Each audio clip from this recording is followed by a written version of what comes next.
que o tema de hoje é único. Nós estamos tratando, claro, dessa possível guerra comercial entre Estados Unidos e Brasil por uma questão política. É muito mais uma guerra política com características comerciais, e é sobre a política que a gente vai falar agora nesse bloco. Garman, começo com você. Você chamou a atenção para a oportunidade de ganho de popularidade do Lula, inclusive como aconteceu com outros líderes na Europa, no Canadá, no México. Eu queria entender, assim, olhando para as características do Brasil, para a polaridade que nós já vivemos no Brasil, uma polaridade quase que equilibrada entre os dois lados, quanto tempo dura, o quanto é sustentável essa oportunidade de ganho de popularidade? Porque, no final das contas, eu ouço no meio empresarial, por exemplo, muita crítica à política externa do Lula. Não é de agora com Trump, é desde que ele assumiu esse terceiro mandato. Então, já havia uma postura preocupada e crítica à política externa de Lula, e que agora pode se reverter em mais perdas para a economia. Então, quanto tempo dura essa oportunidade de ganho de popularidade de Lula, na sua avaliação? Olha, Thaís, eu acho que se vier, vai ser modesto, tá? Eu não acho que vai ser nem próximo do que a gente viu no caso do Canadá, e até também no México. No Canadá, a gente tem que lembrar que o Partido Liberal estava defunto, estava muito atrás nas pesquisas, houve as ameaças do Trump de anexar o país, e aí virou o grande tema da eleição, e o Partido Liberal prevaleceu na disputa. As diferenças são claras. O Canadá é um país totalmente integrado com os Estados Unidos, tem uma parceria histórica de longa data. A sensação de traição foi enorme no Canadá, e isso ajudou o governo que estava, o Partido Liberal que estava governando. Cláudia Sheinbaum teve a sua aprovação popular subir para cima de 80%. O Brasil está menos integrado economicamente, é um país muito mais dividido. Boa parte da oposição discorda, assim, simpatiza com a decisão do Donald Trump de criticar as medidas de censura, mas eu acho que pode ter um efeito de nacionalismo na medida que você tem os Estados Unidos impondo punições mais severas, e também abre um flanco para a oposição na medida que o presidente Lula pode acusar que a família Bolsonaro é que está impondo um custo econômico ao país, né? Então, Sim. não sei se dura, mas eu acho que contribui por uma recuperação modesta nas pesquisas. A gente começou a ver com o discurso de nós contra eles, algumas pesquisas mostrando o preço de alimentos em baixa. Acho que tudo isso reforça uma recuperação modesta nesses próximos meses dos índices de aprovação do presidente. Mas não vai ser isso que vai pautar e definir a eleição do ano que vem, não. E aí, Hussein, tentando entender esse mesmo movimento, só que do lado de Trump, um país que também está muito dividido, qual fôlego você acha que Trump tem para continuar comprando brigas deste tamanho? Lembrando assim, tudo bem que o Brasil não é o maior parceiro comercial dos Estados Unidos, mas você lembrou, é o sexto país com superávit comercial para a economia americana. Quer dizer, não é um país que Trump possa desprezar completamente. Qual o fôlego que você acha que ele tem de continuar impondo essa guerra comercial? Thaís, Trump é totalmente imprevisível. Trump aparentemente decidiu confrontar países aliados e não aliados, países amigos e países hostis aos Estados Unidos, praticamente na mesma proporção, né? Vamos lembrar, ele confrontou a Europa e fez concessões inimagináveis ao Putin, né? Ele comprou uma briga com a China, depois ele conseguiu encontrar uma modus vivendi a partir de um acordo com a China. Agora a bola da vez é um confronto com o Brasil, daqui a pouco pode ser um confronto com a Índia. Então, esse tipo de instabilidade internacional, ele tem que ter um limite, não dá para precisar. Eu creio que o limite, na minha avaliação, vai ser a partir do midterms. O midterms é uma boa faixa porque provavelmente os republicanos vão perder, os democratas vão vencer a Câmara. Não sei como é o cenário para o Senado indica que pode eventualmente haver uma vitória democrata, então aí o Trump estará numa situação muito difícil no Congresso. Se isso se materializar, aí a preocupação vai ser interna, porque aí não terá como ele sustentar essa loucura em escala global. Esse bullying diplomático internacional vai ter limites. E aí o projeto econômico de Make America Great Again vai começar a travar no Congresso americano e aí ele terá que enfrentar a realidade do poder político americano e das instituições americanas. Midterms são as eleições de meio de mandato em novembro eu ia explicar, fazer a tecla SAP aqui, o midterm são as eleições, mas só novembro do ano que vem, Lorival. Daniel, já vou com você, deixa eu aproveitar essa pegada internacional aqui. Lorival, a gente aguenta até novembro do ano que vem, esse bullying diplomático, essa coisa que é super agressiva, que a gente faz piada e tudo, mas é uma coisa seríssima, quer dizer, com implicações seríssimas sobre as economias do mundo inteiro. Veja, o Donald Trump, ele constrói o poder dele no conflito, né? Com a construção de um mundo perigoso para os Estados Unidos, um mundo ameaçador. Então, ele, ao mesmo tempo, explora um sentimento de insegurança já existente em certas camadas da população americana, que são, sobretudo, decorrentes da globalização, né, da perda de empregos na indústria e outros fatores.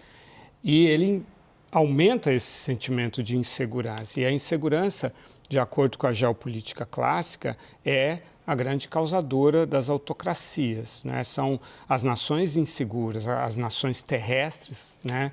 Que, pelo medo e pelo fato de serem invadidas, elas são autoritárias por causa da insegurança que isso gera. Então, gera líderes que estão respondendo a ameaças reais e fictícias, como se só eles pudessem proteger o seu país. Então, esse é o caso da China, é o caso da Rússia. Já os Estados Unidos são uma potência marítima, né? Os oceanos, em tese, protegiam os Estados Unidos. Então, para criar essa sensação de medo, ele trouxe a imigração do México, né? A fronteira com o México como sendo uma ameaça existencial para a cultura, para o ethos americano. O que, em parte, é verdadeiro. Samuel Huntington trouxe isso no seu último livro, em 2004, uma adaptação do Choque das Civilizações para o contexto interno americano, num livro chamado Quem Somos Nós?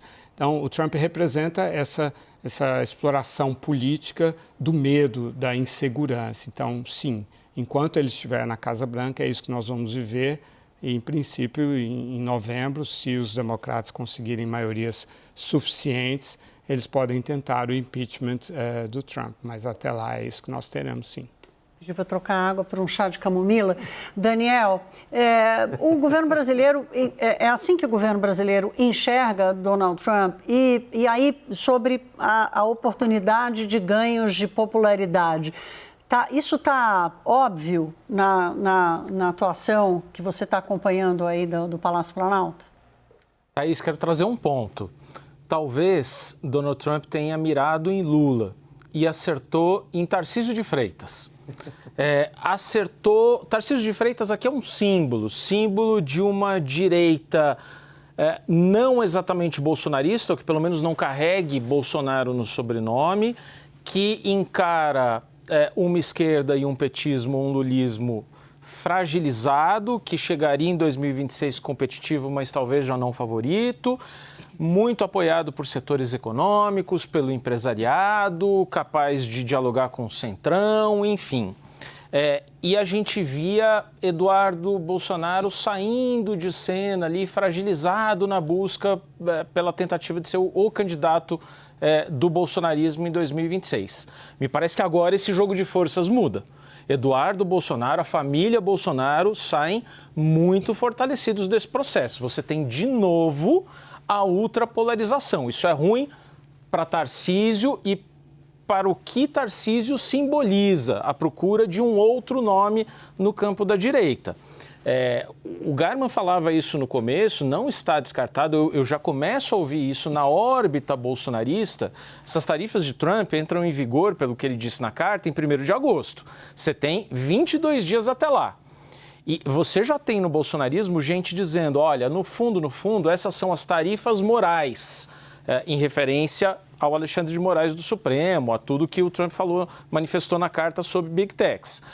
Mas aí você pode ter perfeitamente ali Jair Bolsonaro e Eduardo Bolsonaro na hora H, dizendo publicamente, olha, por favor, Casabranca, eu agradeço profundamente o gesto, a menção, a preocupação com a liberdade de expressão e com o processo judicial, mas eu faço um apelo aqui que a economia brasileira não seja prejudicada, que a indústria brasileira não seja prejudicada, então, por favor, retire as tarifas. E que isso seja apresentado como um trunfo.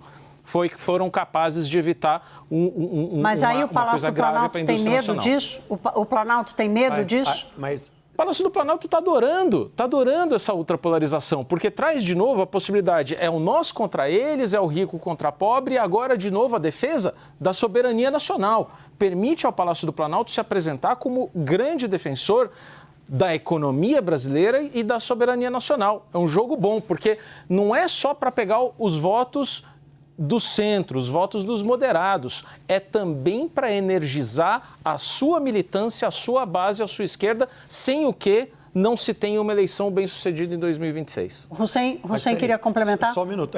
Mas basicamente o que o Daniel está dizendo, pelo que eu entendi, por essa tese que ele ouviu, é que os bolsonaros estão dispostos a criar uma guerra comercial artificial para depois conquistarem no hall do Olimpo a posição de heróis nacional por terem salvo a economia brasileira, depois de ter criado um mega caos de instabilidade econômica no país, de um pânico no setor empresarial.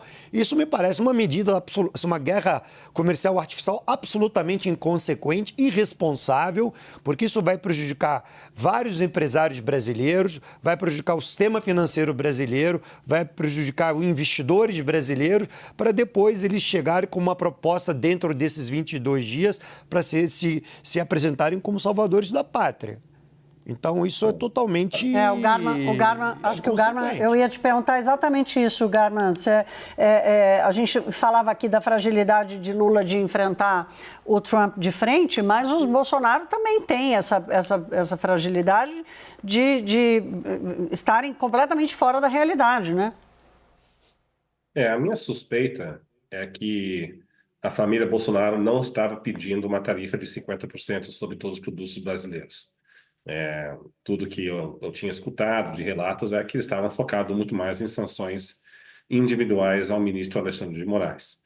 Então, parece que o Trump, né, em vez de adotar uma punição e uma sanção individual, optou por seu instrumento predileto, que é de tarifas. Então, se a tese do Daniel Richter prevaleça, é que o campo Bolsonaro talvez se dê conta que isso pode ser um tiro no pé para eles eleitoralmente, porque daria uma bandeira para o Lula de defender a nação contra uma ameaça externa de um governo Trump. E aí eles mesmos bancando, intermediando de salvadores da pátria. Mas a minha suspeita, eu não sei se eles queriam exatamente essa medida em si. Talvez a medida saiu mais forte do que eles estavam imaginando. A minha percepção, conversando hoje com empresários de todos os setores que têm relações comerciais com os Estados Unidos, é de que não querem falar de quem é a culpa, porque Bolsonaro tem culpa, Lula tem culpa, quer dizer, ninguém conseguiu dizer que um está com razão, pelo contrário, né? No final, é muito mais o pragmatismo que o Hussein clama aqui de dizer, escuta, vai prejudicar todo mundo, como é que alguém vai aparecer como salvador da pátria? Vale para os bolsonaristas e vale também para Lula, como colocou Garman aqui, com receio de que essa oportunidade pela popularidade não dure tanto.